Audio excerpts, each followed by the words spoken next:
Hello, everybody, and welcome back to Coming Clean with Indy Lee. And today, I'm going to try not to cry.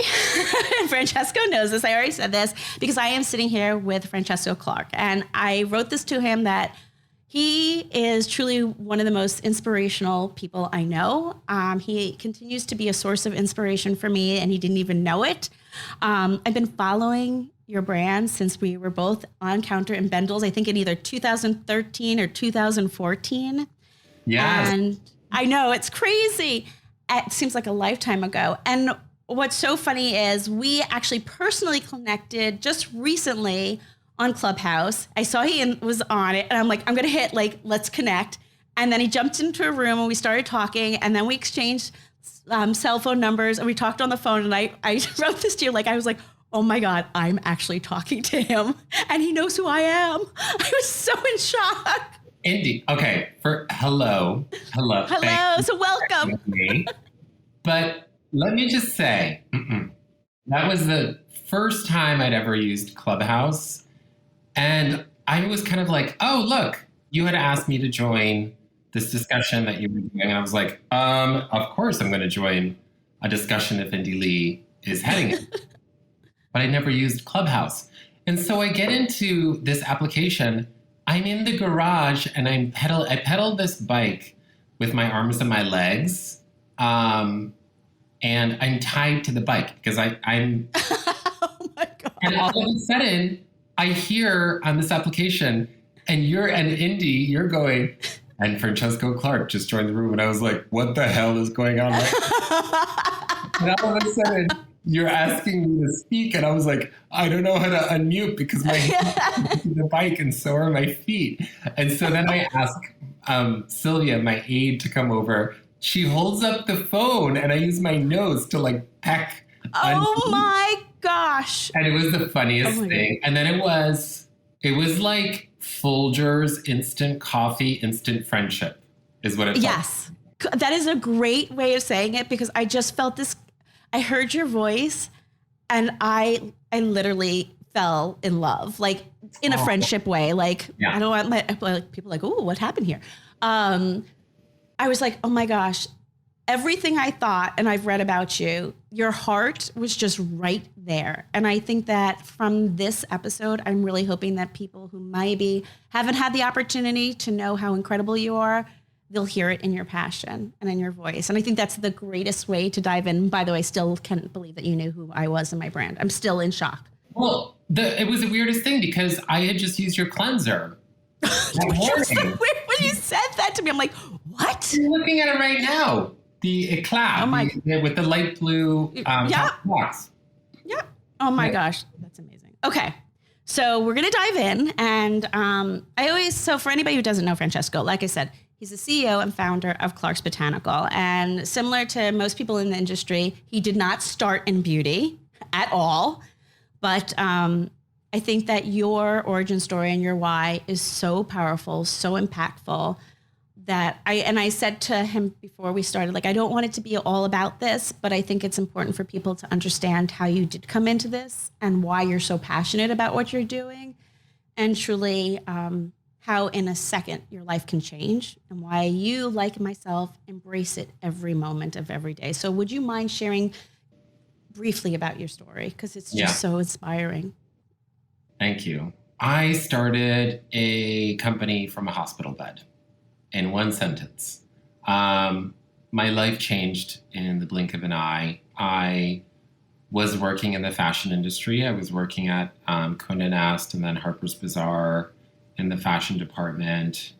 You know, I was 24 years old and I thought I was invincible, and I was an assistant, and just seeing this incredibly glamorous, brightly colored life of anything that could be to come, and really seeing, New York Fashion Week, all these different like exciting aspects of what we see in media and fashion and consumer goods. But really, from a 24-year-old perspective, it was like candy for me. Yeah.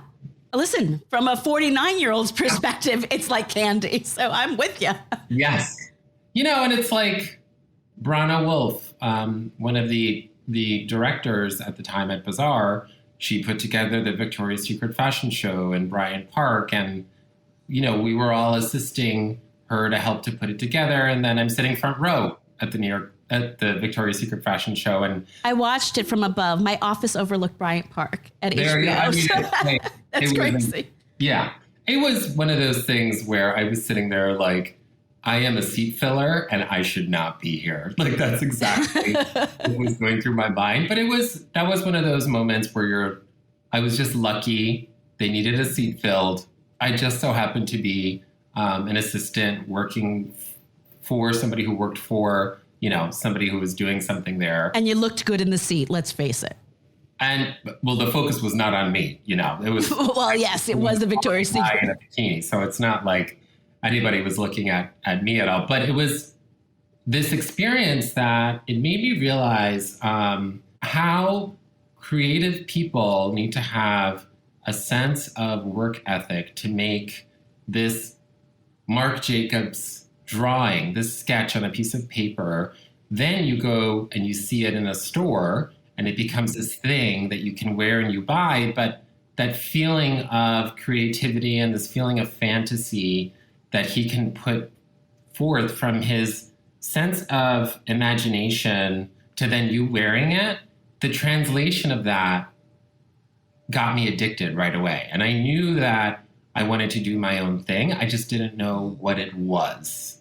So that's going to lead into like a later part in the story. But okay. I worked at Bazaar for a year and I was promoted, and it was Memorial Day weekend, 75 degrees outside, not one cloud in the sky.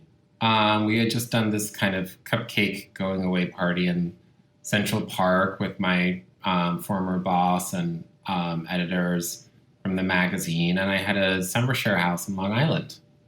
And I was with friends of friends of friends, so complete strangers. And I get to the house, and there was a pool at the house that was, later I would find out it was an above ground pool, but built into the ground. And those are much more shallow than other pools are. But the metal ring ladders that you normally put in the deep end, they had put in the shallow end. I dove into the pool thinking I was diving into the deep end. Well, as soon as I dove in, my chin hit the bottom of the pool, and my head snapped back, and it shattered my C3, C4 vertebrae, which is about 2 inches above that little bump in the back of your neck. Mm-hmm. And 1 minute before this happened, 30 seconds before this happened, I had been celebrating, wow, I'm becoming so independent as a young adult in New York. I am showing my family and my close friends how I'm really going to be making it on my own. And look at how great of a job I'm doing at all of this. To 30 seconds later, I'm face down, my arms are splayed to the side, my eyes are open, and I'm floating underwater, completely paralyzed. I can't even. That's life. Yeah. And I was also alone. There was not one person in the house. Somebody walked in, saw me floating face down in the pool, lifted my head above the water, and I said, call 911, you just saved my life. But they didn't believe that anything was wrong with me because I did not have a scratch. There was not a drop of blood. There was not a bruise. I looked the same as I did 30 seconds before, but all of a sudden, I couldn't move or feel below my neck. And I was underwater for 40 seconds. And as I was underwater, my eyes were open. I could see the little bubbles floating up from my mouth. And the first thing that I could hear was my mother's voice saying to me, do you realize how much work you're going to have to do to get better? And in that instance, like in that one instant, fight or flight took over.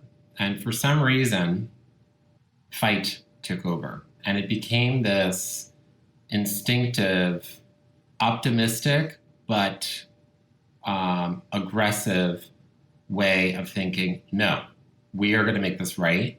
But the reality is I was face down in a pool alone, paralyzed. I could feel the inside of my spine was swelling. I could not feel the rest of my body. I'm looking at water around my body and I'm like, I mean, I know that it's cold in here because my face, I can feel the coolness of my face, but I don't feel anything else. A couple of minutes later, I'm bossing everybody around because luckily, you know, one person came into the house and I'm like, you call 911, you stabilize my neck, you lift me up, everybody lift me up out of the pool. Like I started just telling everybody what to do. I can't believe you had the wherewithal to do that. You have no choice. That's true. That I do know. You have no choice. And I have to say, it's that you are only dealt with what you can deal with. Yeah. You know, I know that. Yes. So when you're put in a situation like that, I don't know what kind of, you know, Mountain Dew or energy drink, like, right. You're right. It's the adrenaline. And it's just like you said, it's fight or flight. And you were going to fight to save your life. And you just, your body instinctually knows what has to happen. Yeah. And at the same time, for some reason, I knew I would survive. So that overarching message of, do you realize what you're going to have to do to get better? You still knew you were going to get better somehow. And so you're like, okay, now I have energy to get to that point because that's what's going to happen. Let's just... It's moment by moment. Exactly. So I'm helicoptered over to SUNY Stony Brook, and the surgeon is telling me that I have less than a 19% chance of surviving that night and the surgery to stabilize my spine, where they have to use a titanium rod and pieces of bone graft from my hip.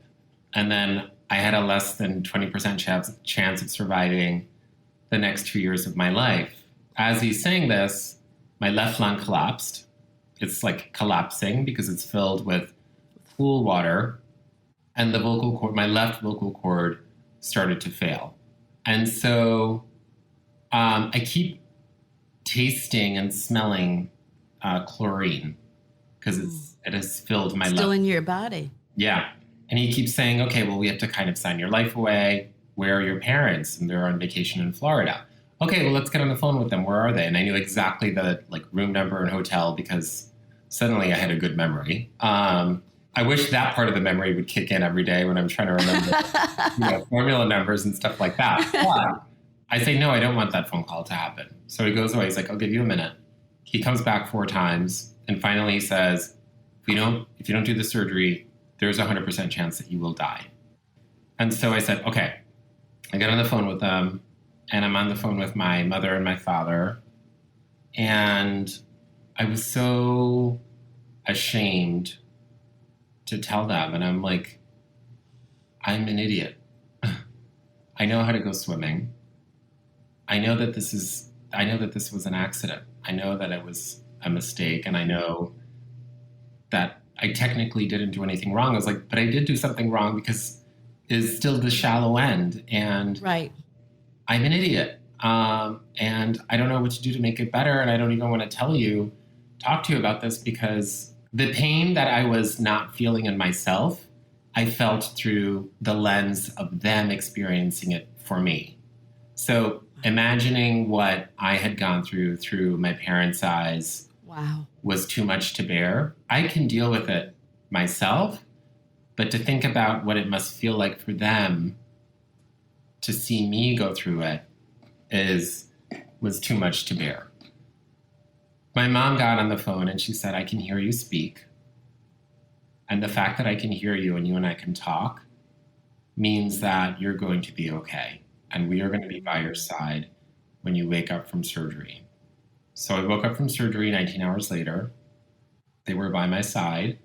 And the surgeon was giving them the same prognosis that he gave to me. But he didn't realize that my dad's a medical doctor. And my mom was listening to the surgeon say he's never going to be able to speak or breathe on his own or move his arms and forget about his legs, like all of this stuff. And my mom looks at me and she goes, sposta qualcosa, move something in Italian. And so I twitched my shoulder, and she looked back at the surgeon and she was like, "You don't know our son." And it was the first moment since I dove into the pool where I realized I wasn't alone. And it was that first moment where I realized that, of course, I would get better if I had so much incredible love and support from these incredible people. And of course, if my strong-willed Italian mother is telling me to move a muscle that I didn't know I could move, I would move it. And then she was like, yes, it's going to be better. And so, of course, if you have such a strong belief in you from this network of family, then things would get better. And it's more than just yourself. Yeah. So I started to, I was on life support for 2 weeks. I was on a respirator. I had a tube in my nose. I had tubes attached to everything. I would wake up at 2 a.m. and 3 a.m. to the smell of plastic because I was intubated, and these like beeping and hissing sounds. And you would always wake up and hope that it was just a nightmare, because the ICU is just, you don't want to be there. But every time you wake up, you're like, okay, now this is my life. Let's make it better. And so one day they were telling my mother, okay, we're going to try to take him off the ventilator, but he's probably not going to be able to breathe on his own. Are you sure you want to do this? And my mom said he would want this. Luckily, when they took the tube out from my mouth that went into my lungs, my diaphragm started to kick in, but it was too weak and my blood oxygen levels were very low, and my left lung was not completely recovered. And so the occupational therapist brought me the most boring exercise that you could possibly ever do, which is blowing this little red ball into the air from a tube. Oh, yes. Yep. I know that. I know the air. Yes. Yep. So she said to me, you have to do this 2 hours a day. And I was kind of like, no. God, Francesco. That's what you're not going to do. After everything, nope, not going to blow on the tube. No, I mean, I said yes, but realistically, I'm like, no, I'm not going to do this for 2 hours. This is the most boring thing you could do. And so I'm sitting there like, what can I do to make it more fun? So my sister and my best friend brought speakers into the ICU, and I started singing ABBA karaoke every day for like 3 to 4 hours. And the guy in the room next to me was I think he was on like morphine or something. I think that he was screaming for his life because my singing was so bad instead of like, but that's an example. Like, I just started thinking about like, how can I live and thrive and get better and also make it more fun? But isn't that how you are to this day? I mean, I look at you and I read about you, and that's what you exude. I mean, we were talking on the phone and I was like, or I could bring wine. You're like, oh yeah, come bring wine. I mean, you don't let anything stop you because you know anything is possible if you put your mind to it. I mean, what's the alternative? Yeah. Well, I mean, people are going to say, aren't you sad? I'm like, would it help? Would it help if I were sad? Aren't you worried? Right. I mean, would it help if I were worried? That is the conversations. I mean, you and I've had, it's so true. People said, I don't understand how when you got this diagnosis and it was nowhere near what you went through. And I would say, what is that going to do me? If I go down the doom and gloom, how is that going to help me fight for my life? And I would say, no, I'm going to find a different diagnosis. I'm going to find a different prognosis. I'm going to do this. I'm going to put love and light and happiness and joy. And I also had 2 young kids. Like, is that how I wanted to spend potentially my last few days with my children? No. Yeah. My choice is to live. And I know similar to that, like every day is a gift because I'm here. Yeah. I'm not always peachy and rosy every day. That's not reality. I'm also a realist, where I'm sure you can attest to, Indy, but when you work in the beauty industry, there's a lot of like ethereal talk where it's like, oh, this ingredient was picked by invisible unicorns on Mars, and special vanilla that that was like Those grasped pressed. under a volcano. Let's like, I don't know. Everything is just. I know. The storytelling is, Yeah. and the truth is, it's being pressed by a machine, it's extracted. And you know, I think that there's also like a welcome sense of reality and being human. And I think that's why you have a podcast. You can connect to people in a real way. That's how you and I met in Clubhouse, because we were having a real conversation. It wasn't this like frou-frou talk where we're being like overly elusive about stuff. You're direct, you're to the point. That's what everybody loves about indie lead products. And that's why I made Clark's Botanicals. For me, my skin stopped sweating after I had my spinal cord injury. That was a side effect of my injury. And when my skin stopped sweating, my skin looked 10 years older because it couldn't rebalance itself. It couldn't release itself of toxins. I tried $300 creams, prescription, nothing worked. Everything. I was very depressed for 3 years after my injury, dealing with trauma and living, redefining myself, living my life in a wheelchair. I couldn't deal with looking and being around other people because I felt like I had become such a worry to my family and my good friends that I wanted to become the opposite of a worry. And for me, the opposite of a worry meant becoming invisible. And becoming invisible meant I would shave my head bald every week. And I would wear the same t-shirt every day. And I would wear the same hospital pants every day. And whenever my friends would ask if they could come see me or go out, I would say I was too busy. I was not too busy.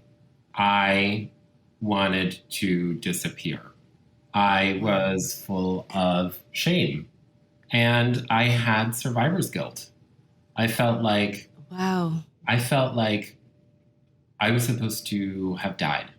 And look at everything that my mother and my father and my sister and my brother did for me to be where I am today. And then it started to shift. I was going to say, so what was that shift? The day that Christopher Reeve passed away for me it was almost like an earthquake that you didn't really feel, but it hopped my way of thinking in a different kind of way, where Superman just died, and he was the biggest advocate for other people with disabilities, but even for anybody. I mean, he testified against Congress. He flew to Australia and China and pushed research doctors beyond what they thought was possible. I mean, before, spinal cord injuries were perceived as something that you couldn't even ask about what it meant to have a cure. And now a cure is on the horizon. They're not saying it's impossible anymore. But also he gives a sense of hope for the care aspect of people living with spinal cord injuries, where you can have a happy life while you work towards the other thing. So the day that he passed away, I realized I was relying too much on another person for my own narrative to help me kind of see what the future was. And I said, you know what? I need to take responsibility for what happened. And I need to take action in my own life. I had been asked to be part of an advocacy group in New York for people with disabilities. And I said, you know what, Mom, I'm going to go to that meeting tomorrow. And she was kind of like, oh, thank God. Like she was. Yeah. But I said, Mom, in order for me to go to this meeting, though, I have to put on a real shirt and I need to put on real pants.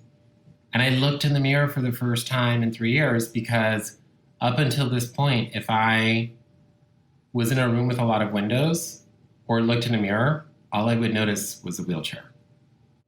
And I would burst into tears. I would not notice me. It was, my entire existence had been reduced to, oh, it's just there's a person in a wheelchair, which that's not who I am. No, and and why I'm so thrilled we're doing this also for video and will be on YouTube is because anybody who is watching this sees you, this vibrant, alive, moving around person who's embracing life, defining it on your own terms, and knows anything is possible. that's what I see when I look at you, is anything is possible. Thank you. Thank you. Yeah. So when I looked in the mirror, I didn't see the way that I felt. I felt strong. I felt happy. I felt confident. I did not look strong. I did not look happy. I did not look confident.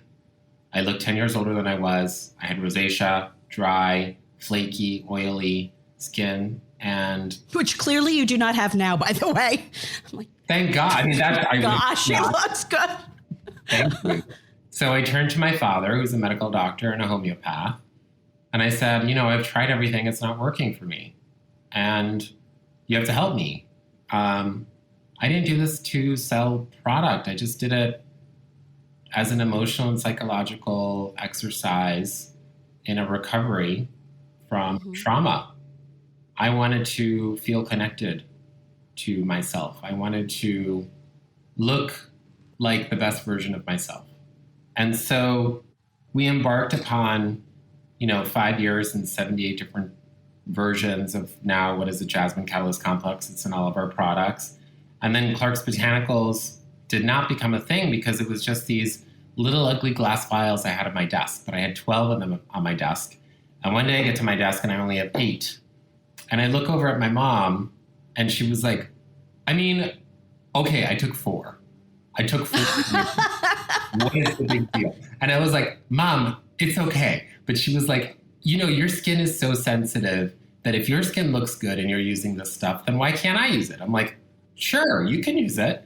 But then it went from 8 to 3, because then my dad's patients started asking for it and we were just giving it away. My former boss from Bazaar asked to see me one day, and Glenda, the editor-in-chief, I would later come to find out that she had taken care of her dad when she was in university in England when he became ill. And so she understood what it meant to really deal with trauma at a young age. Right. She looked at it from a caregiver point of view. And it was very interesting to see, because you think of she only speaks about fashion, but really she understood what it meant to be human. And so when I was there sitting with her, she just said, you look the same. You just look like you're sitting, that you're about to stand, kind of thing. And my sister was with me because I could not afford an aide at the time. And my sister said, but he's not just sitting there about to stand. He's making this stuff with our father. And she took out one of the little ugly glass vials. Oh my God. So embarrassed.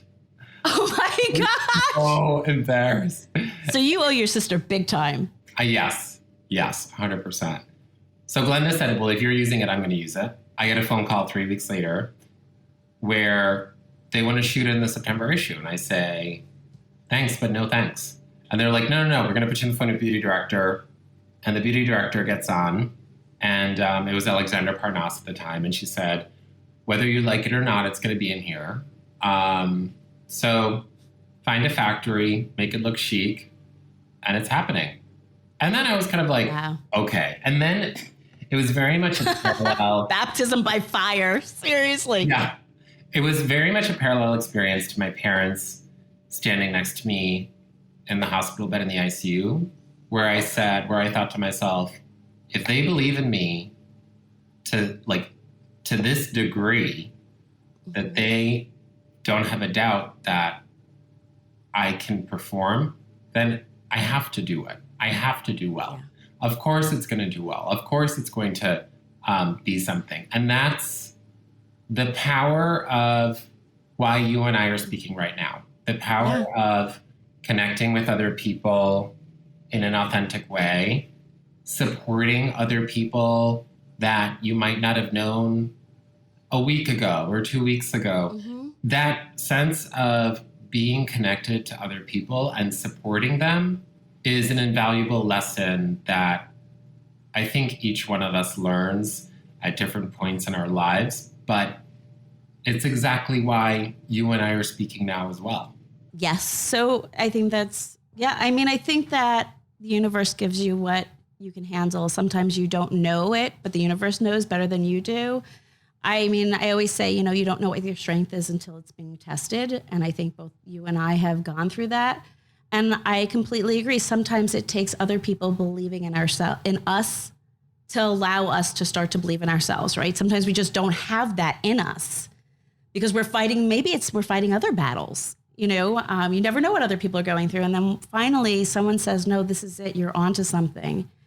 And you're like, okay, I'm going to do this. And then there's also, like, for me, it was the point where I don't know if there was a point for you where I just said, I know this is what I'm being drawn to do. I know this is my purpose. Like, I knew. And it wasn't so much about the products as much as the education, the empowerment, the taking control of your life.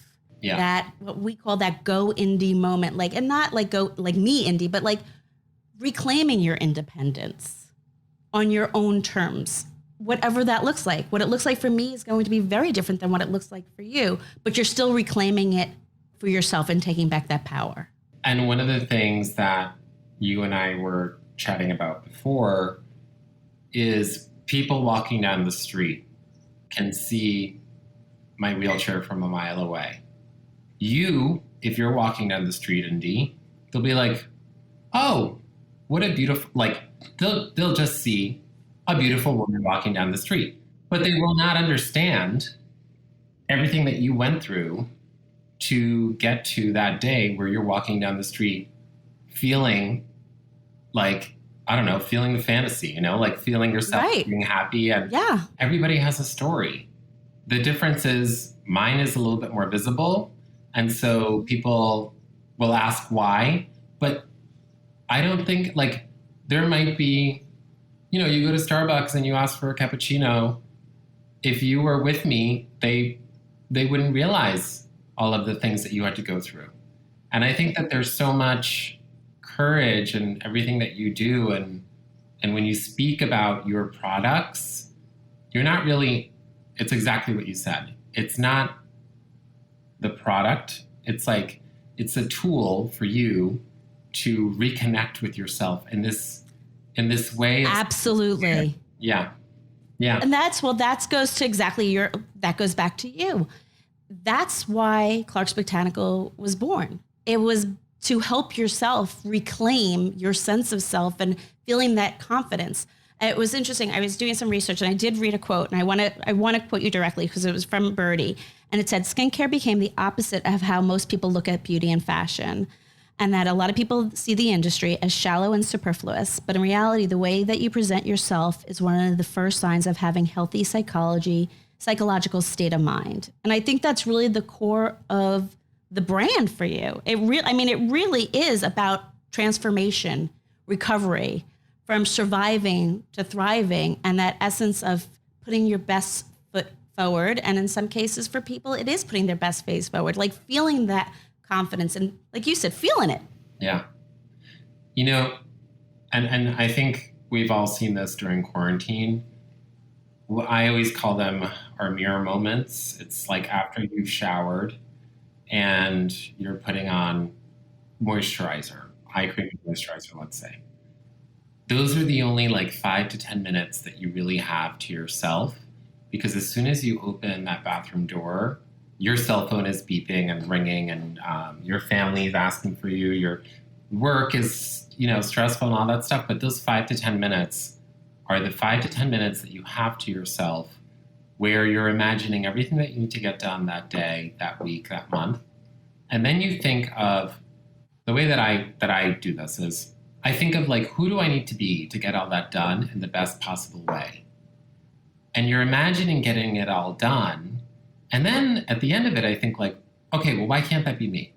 And so it kind of like you psych yourself out. Psych yourself up. Yeah. It's like you think of a superhero version of yourself getting it done, but envisioning it crystallizes it in a way that you're like, I can do it. 1,000%. 1,000%. Yes. Because for me, it's not just, it's one thing to maybe write it, but you've got to embrace it and really take it in. And like you said, visualize it so that it's put out there in the universe and that energy is out there, however you want to say it.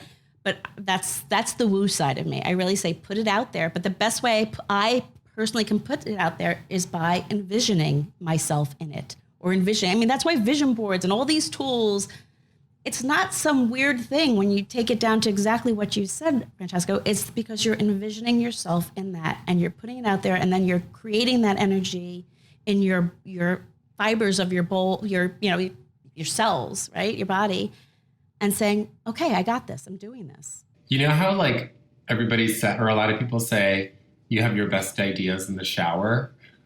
Yes.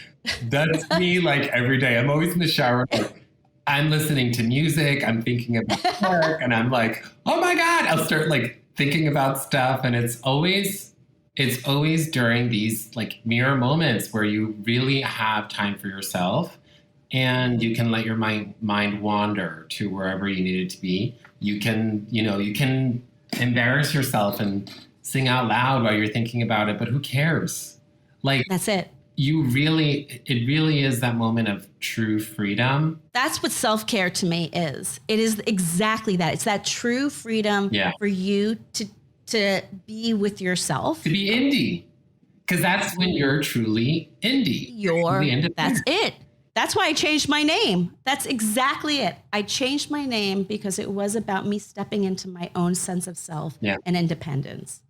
And so I shed that old version of myself who never did that, would never step into her own power. That was Lisa. That was the old me. And I became indie, taking care of myself, owning my power, standing up for myself, taking those risks. And I changed my name to Indie. That is exactly it, Francesca. For Halloween, you could be Superwoman and I can be Superman. We're doing it. Everybody heard it here first. But that's just it. And you know what? It's also about having fun. And I have to say, for me personally, I wasn't enjoying my life fully. I was not living full out until my life was almost taken from me. I didn't understand what it meant to truly live until I thought I wasn't going to. I feel that. And I can't even imagine. Well, you can. You had it. You had it. And it's like, I look and I do this with my children because I'm like, don't wait until like I was 37 when I woke up. Yeah. Don't wait until then. Take the chances, make the mistakes, live full out. Yes. Your parents are going to be here to support you. But do your homework. Yes, always. Oh, Emily, if you're listening, do your homework. I agree with that. For me, it shifted from this way of thinking of life happened to making life happen. You know, it's easy to fall into this, how can this happen? Mm-hmm. Oh, life happens. But then, like, why? No, you can take control, even if it's, for me, it was... You live in choice every day. Yes. Every day you have that. So let me ask you this. You go through some highs and lows, right? How do you right that ship these days? Because you must still have bad days. I mean, I do. Yeah. Oh, God. Yes. And certainly during the pandemic, I mean, that's a whole nother. I mean, there's so much silver linings that I found from the pause. I really did. But you have bad days. How do you get out of those? I mean, someone who's overcome so much like you have, what is it for you that you can fall back on? Is it seeing where you are and saying, look at what I've accomplished? Or is it some other tool that you take out of your toolbox? I don't think when you're in that state of mind, seeing what I've accomplished, I never fall into that way of thinking. The thing that helps me snap out of it is doing the opposite of what I would want to do. So when you're in that kind of like sad or kind of, you're in a funk, maybe like a depressive state of mind, you like want to curl in under your blanket and be in bed and alone. Right. When in fact, connecting with other people and talking to other people about what you're going through and what your problem is the best thing to do from my point of view. I think that quarantine did make us think that, you know, you can have like a little grain of sand that's a worry and it starts to grow and grow and grow. and it actually could be something that another person can help figure it out very easily. But unless you open yourself up to that vulnerability of acknowledging that you might not know, you might not have all the answers, as soon as I'm able to do that and I'm able to connect with other people, it doesn't feel impossible anymore. It feels like I have so many supportive friends, my partner, my family.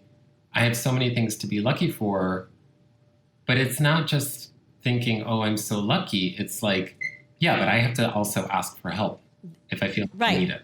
I think that I've said this in so many interviews.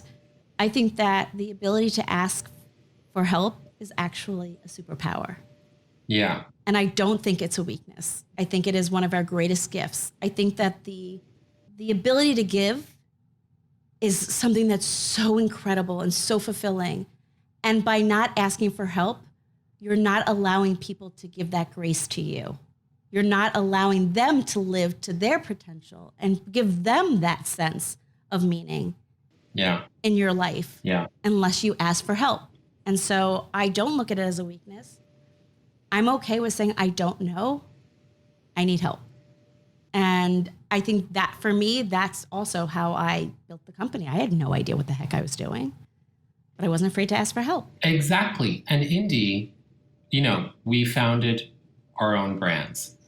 When you become a brand founder and then, you stay on and you continue with the brand as it's growing, there's this camaraderie with other founder CEOs type thing where you're kind of like, oh my God, can you believe that this happened? But how did you get through it? And you start to ask like, how did you get through that? Because I don't know what to do, or I did it a different way and it's totally the wrong way. But how did you guys do that? Like with Indy Lee, and how did you manage this? And this sense of, it's like a collective, it's like a group think, but in a very positive way, where this collective consciousness of you couldn't learn that at the best MBA program. I agree. This sense. I agree. I got a PhD by asking questions and bringing people into the fold and wanting to help other people and give other people a platform. That's why I wanted to do the podcast, is to get to know people better and to allow us to share our vulnerabilities and our strengths and how we get through things, because that's the storytelling is the interesting part. Yes. And in that theme and asking for help, there's also this sense of exactly what you said is giving back also. You can't expect to only ask for help and never give any help as well. Mm-hmm. So they go hand in hand. 100%. And both feel good. I think it feels so much better. What I really like is anything that I've learned to share with other people. Me too. It makes me feel better, because what am I going to do with it? Like working from my bedroom, what do I care if I know the answers to these questions but don't share them? Exactly. And I say this all the time, we all rise with the tide. Yeah. Like there's enough people to go around for different brands, etc. Wouldn't it be more fun to help others than just to hoard information that could be so valuable to somebody else? To me, that's what I love about, and that's what I love about social media too, is the ability to create these connections that you might not have because of location, etc. Like, how would I have ever known that you literally live in my old town and are only a half an hour away if we didn't connect and then start a conversation and be vulnerable to realize it's okay to, hey, would you like to have, is that okay? Can we have a glass of wine together? I'd love to, it's those things. 2 glasses. Yeah. Yeah. Or 3, whatever. Wine and cheese. Yeah. There you go. Oh, I see a whole charcuterie board in the making here. 100%. Francesca, I cannot thank you enough though for opening up to everybody here. You are incredible.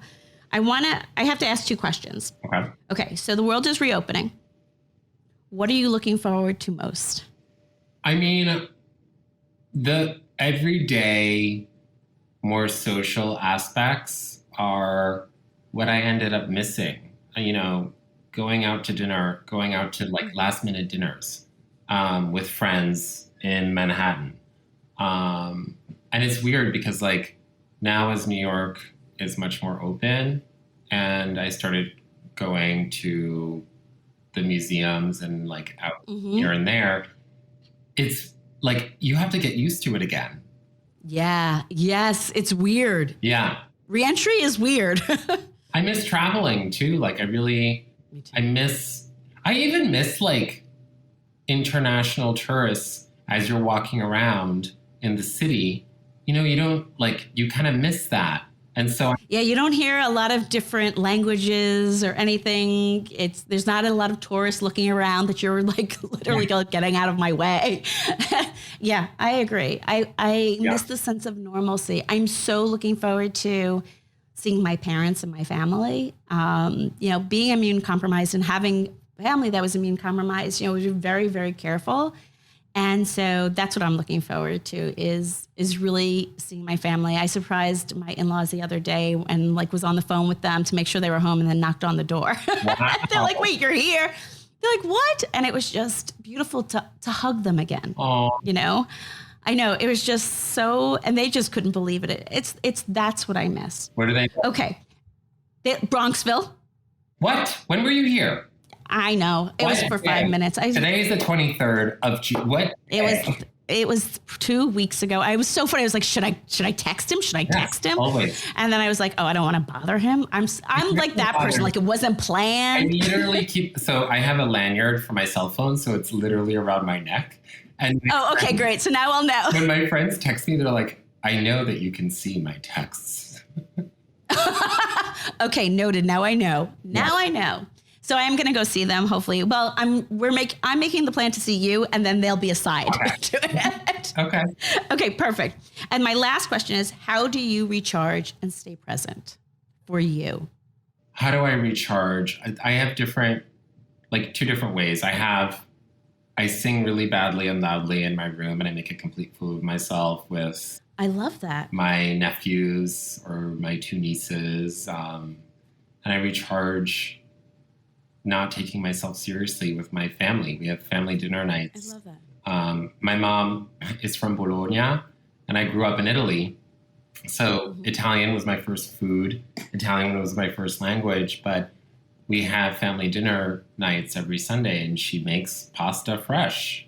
We make fish. She makes, my brother will grill meat, and we have all of this food, but it's about like really reconnecting on a consistent basis, where the other stuff that happens with work or with friends, you always come back to your core. So it always feels like that. And then the other way that I recharge is also just in, person to person with friends. And I'm very lucky that I have friends that are authentic. I've been friends with for since 5th grade, also, which is crazy to think about. And then I have these incredible new friendships like you and I have, where as soon as we meet, we know that we're like, okay, well, we're going to know each other till we're 98 years old. Ever. And oh yeah, I really respect the relationship because of the honesty. And that recharges me, because then I don't have any guards to put up around the people that I'm with, because you don't have any time to waste. And so the honesty of you know what, your time is valuable, my time is valuable, but we just also want to have fun and be around. I cannot wait. Yeah. I think it's the perfect place to end this, because I cannot wait to be part of you recharging and vice versa. I know, like I said, the moment I was on the phone with you, I'm like, this is someone who's going to be in my life for a long time. And I just felt that instant connection. And so after this, we'll make our plate date. Even if you want me to be. Yeah. I will find you. and we will make our drinking date because I cannot wait to meet your partner too and see the new place as well. But I know, so everybody can follow you, I know, on Clark's Botanical. Clark's Botanicals. Instagram. Botanical. Yep. Yes. Yep. And any new things coming out that you want to share? Or is it, we have to wait and see? We have a new product, but it's coming out right after the new year. Okay. Everything's like super slow in shipping. So I know. Please, I know. But we are working on a couple of the things that I will brainstorm with you about. I can't wait. In person. Okay. More to come then. More to come, guys. You're going to have to wait. Stay tuned. There might be a part 2 of this then. Yeah. Francesco, thank you. Thank you. Thank you for today. Thank you, Wendy. I hope you enjoyed this episode of Coming Clean with Indy Lee. If you like what you hear, please hit the subscribe button and love to hear your review. If there are ideas for upcoming episodes, feel free to email me at comingclean@indylee.com. That's comingclean@indylee.com. See you next episode.